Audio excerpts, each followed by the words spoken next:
കിണറ്റിൽ ഒരു മാസത്തിലധികമായി ഇന്ധനത്തിന്റെ മണം അനുഭവപ്പെടുന്നുണ്ട്. ഇതേ തുടർന്നാണ് തൊഴിലാളികളെ വിളിച്ച് കിണർ ശുദ്ധീകരിക്കാൻ തുടങ്ങിയത്.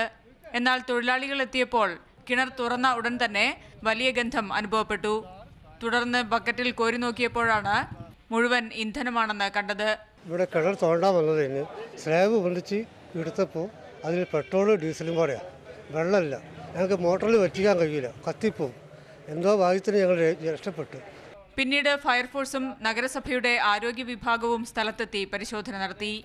അടുത്തുള്ള പെട്രോൾ പമ്പുകളിൽ നിന്നുള്ള ലീക്കാവാം കാരണം എന്നാണ് പ്രാഥമിക നിഗമനം. ഇതാദ്യം ഒന്ന് മൂടുക, തൽക്കാലം അത് സുരക്ഷിതമാക്കുക.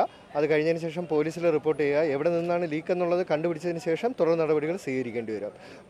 പെട്രോൾ പമ്പിൽ നിന്നുള്ള ലീക്കിംഗ് ആണ് എന്നുള്ളത് ഉറപ്പിച്ചു കഴിഞ്ഞ് കഴിഞ്ഞാൽ നല്ല പെട്രോൾ പമ്പ് അടച്ചുപൂട്ടാനും ആ ടാങ്കുകൾ ചെക്ക് ചെയ്യാനും വേണ്ടിയിട്ടുള്ള സംവിധാനം ചെയ്യേണ്ടി വരും. പരിസരവാസികൾക്ക് ജാഗ്രതാ നിർദ്ദേശവും നൽകി. മാതൃഭൂമി ന്യൂസ്, കോഴിക്കോട്.